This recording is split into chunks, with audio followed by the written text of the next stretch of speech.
everyone, welcome back to Chemistry CC for you. Today we are beginning our lectures on spectroscopy. So I'm going to cover everything beginning from the absolute basics, and this is for all those people who lack some knowledge in the basic concepts and formula in spectroscopy. We'll talk about all important concepts, formulas, and discuss a few questions also. Today is just the part one, and I'll try to keep it really simple. And as we move forward in this series of lectures, we will increase the formulas, I mean the difficulty level, so that this will be helpful for everyone starting from class 12 to everyone who are going to write CSA, NET and GATE. Okay, let's begin. So the first thing is the important formulas in spectroscopy. This is the basic formula. One would be the energy formula. What are those formula? E equal to h nu, E which is equal to hc by lambda, which is equal to hc nu bar.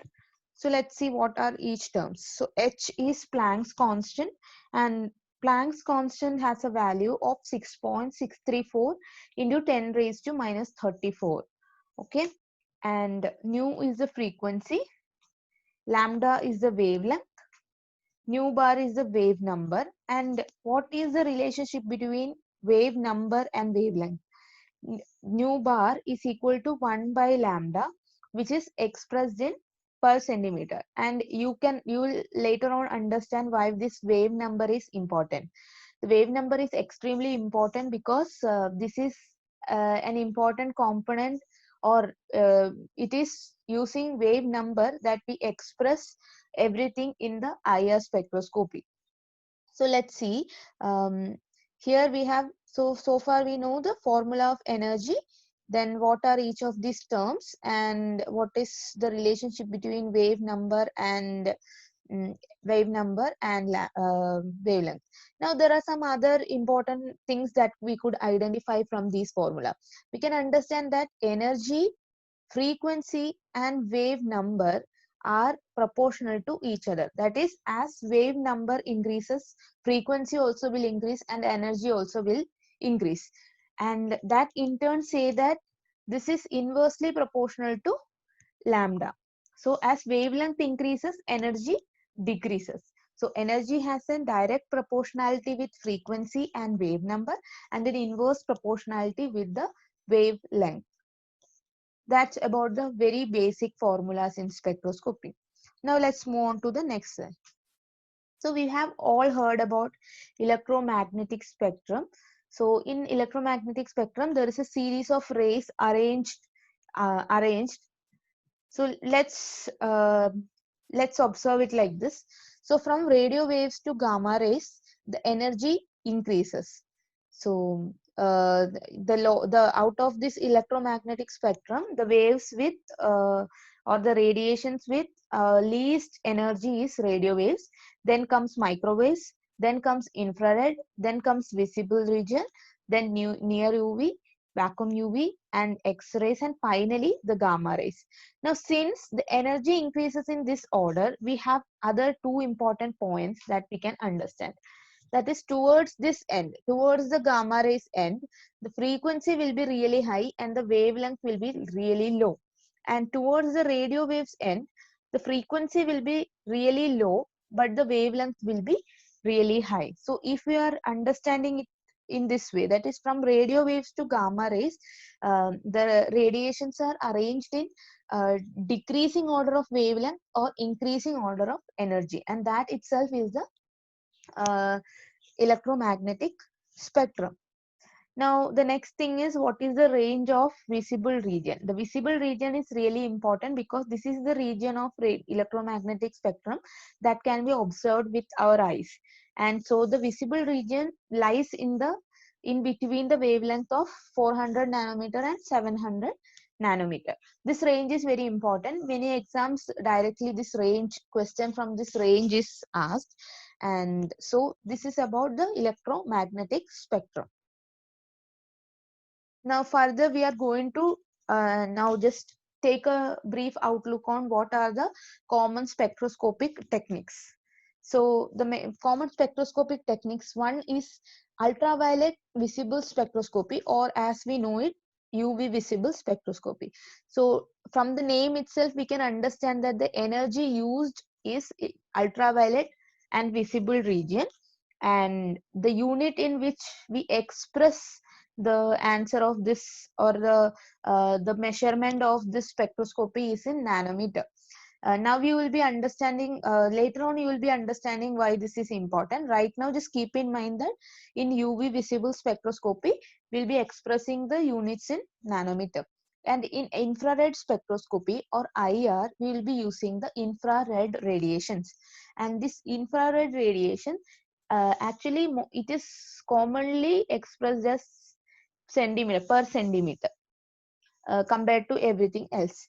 Then comes our nuclear magnetic resonance spectroscopy, or NMR, and the energy which we are using for the nuclear magnetic resonance spectroscopy lies in the radio frequency region. This has been asked in so many exams. That is what kind of waves we are using in the spectroscopy of NMR. And the answer of this is expressed in hertz. And finally, we have the mass spectroscopy, which is written as MS probably. And the energy used is in electron volts, and the units is atomic mass units, AMU. These are the common spectroscopic techniques and the important basic idea that you need to have from this region. Next, we are going to talk about, we'll briefly begin the infrared spectroscopy today. We have a lot of topics to cover in this portion, so we'll be going one by one. So the first thing is, this measures the bond vibration frequencies in a molecule. So every molecule a molecule is actually having a bond between certain atoms, and this can vibrate. And this bond vibrations frequencies are being measured in infrared spectroscopy. And as we already saw previously, infrared spectroscopy uses the infrared radiations. Second thing, this is very important in an organic chemistry point of view, because this spectroscopy can be used to determine the functional group present in a molecule. And how it is determined, that we will be coming in the later part. So this is used to determine the functional group. Further, this IR region can be divided into near, mid, and far IR. And the range can be expressed in terms of per centimeter as 4,000 to 400. That is, in between this region, all the measurements of this IR spectroscopy lies in between this particular region. Okay, let's go further. So to be detectable, if a molecule should have a detectable IR spectroscopy, or the IR to be detectable by an IR spectroscopic technique, it needs a dipole moment. And so what happens, all the homodiatomics have zero dipole moment, and therefore they are IR inactive. So what is the meaning of homodiatomics? So homodiatomics actually means that both the atoms present in that molecule are all the same, like H2 or O2, N2, Cl2, Br2. These are all homodiatomics, and all these have zero dipole moment, and therefore they are IR inactive. So the next point is very obvious. The heterodiatomics will be IR active, because there will be a net dipole moment in those. These are certain basic points that we have to understand. Now we are coming to the most important equations in IR spectroscopy to begin with. So this nu bar equal to 1 by 2 pi c root of k by mu. And what are the different terms? Nu bar is equal to the wave number that we have already discussed, and we know 1 by 2 pi, these are the constants, and c, speed of light, is again a constant, 3 into 10 raised to 8 meter per second. K is the force constant of the molecule, and it is expressed in dynes per centimeter, and nu is actually the reduced mass, and nu can be expressed as m1 m2 by m1 plus m2 in a molecule with two atoms. So if there are two atoms in a molecule with mass m1 and m2, their reduced mass can be expressed in using this formula, that is m1 m2 divided by m1 plus m2. This is a really important formula. Many questions have been asked from this side, this part. Now let's take a closer look at this equation.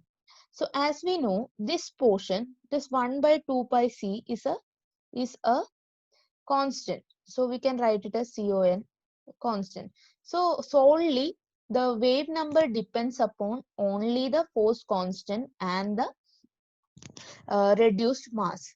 So as this force constant increases, the wave number increases, and as reduced mass increases, this one will decrease. So the wave number is directly proportional to the force constant but inversely proportional to the reduced mass of a molecule. This is a very important concept. This type of questions have been previously asked in even CSIR net and gate. So yeah, this is really important. That is, the wave number is directly proportional to the force constant and inversely proportional to the reduced mass. And this is the equation that describes the vibrations of a bond. Going further, the points to remember here is, let's consider alkenes, alkynes, alkenes, and alkenes. How will the wave number changes in this order?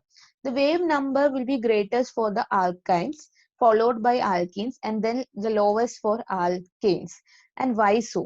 It is because double and triple bond has higher force constant, resulting in greater wave number. The direct application of this question has been done in many exams. So the thing is, we have to understand that as the bond increases, force constant actually uh, expresses the strength of the bond, and we know that if there is a triple bond, such a bond will be really strong in comparison to a double bond or a single bond. A triple bond is the one which is very hard to break, and in such situations the force constant would be really high. And since the wave number is directly proportional to the force constant, uh, the greater the force constant, greater will be the wave number. Now let's see something like this. So here we can see the wave number of CH would be greater than CC, and it will be greater than CO, and this will be greater than CCl, and this will be greater than CBr. I have also given the wave the value also here. The wave number values are also given here. So you can see there is a decrease, considerable decrease as we move towards the. So what is the reason? Because the reduced mass will increase towards this side, and therefore the wave number decreases. This is also a direct application. As I have said previously, the wave number is directly proportional to force constant and inversely proportional to the reduced mass. So the reduced mass, when it increases, the wave number decreases, as we can see in this set of data.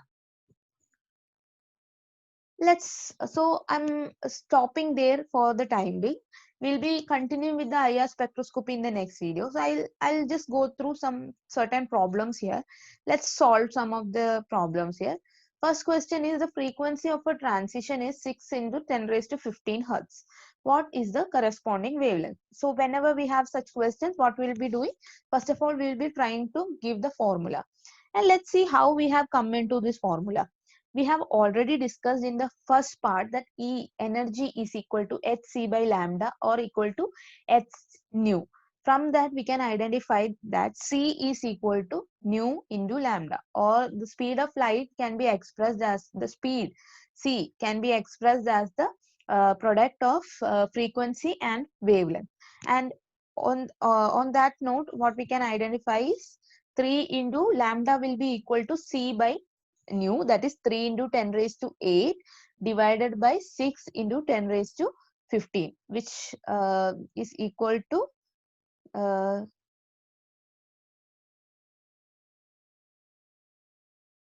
which is equal to 3 by 1 by 2. Sorry, this is 0.5. Okay, this is sorry, we can write this as 10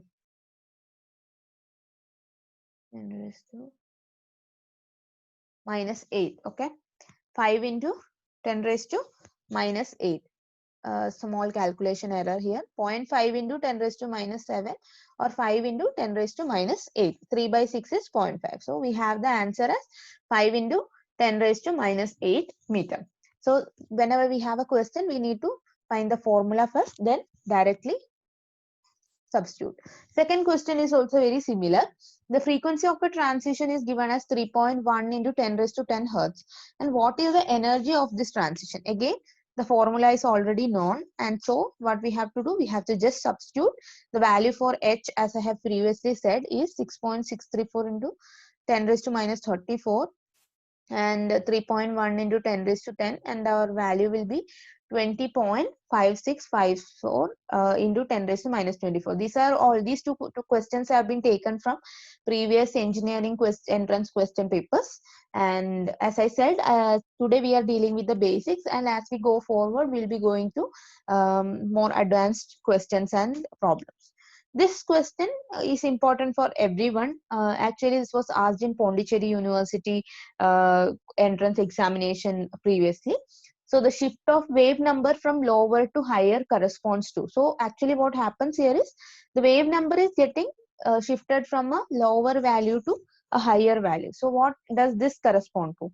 A shift to higher energy, a shift to higher wavelength, a shift to lower frequency, none of the above. So we know that the answer is higher energy. Why? Because the formula is that E equal to hc nu bar, and nu bar is the wave number. As I have said, frequency, energy and wave number are all directly proportional. So as the wave number increases, energy also increases and frequency also increases, whereas since this is reciprocal of the wavelength will be decreasing. Now further, let's go to another question. So an absorption in electronic spectrum is found at 17,000 per centimeter. What does this correspond to in nanometer? So we have to convert this per centimeter into nanometer. So this is a direct answer. 17,000 per centimeter can be written as 10 raised to 7 divided by 17,000 nanometer. And the answer would be 588.2352 nanometer. And so what can we understand here? 1 centimeter inverse will be equal to 10 raised to 7 by whatever if we have x centimeter per centimeter, 10 raised to 7 divided by x nanometer, that will be the answer in nanometer. Okay, again an important conversion. Then the fifth problem is, which of the following is IR active? This was last year asked in KUSET MSc Chemistry entrance examination. So IR active means it should not be a homodiatomic. So N2, H2, O2 all are homodiatomics, whereas HCl is not homodiatomic, and therefore HCl. And again, as I said, the reasons, all the reasons you have to think again now. So that's all for today. Thank you. We'll be continuing. And in the next class, I'm going to take the IR spectroscopy. What are the functional groups, the regions you have to remember, and how to memorize the frequency, I mean the wave numbers of important functional group, and how to find from the value, how to find which functional group we have, and all those techniques will be covered in the next video. Thank you so much for watching. Please continue watching our channel for more videos. Subscribe and hit the bell icon for more notifications.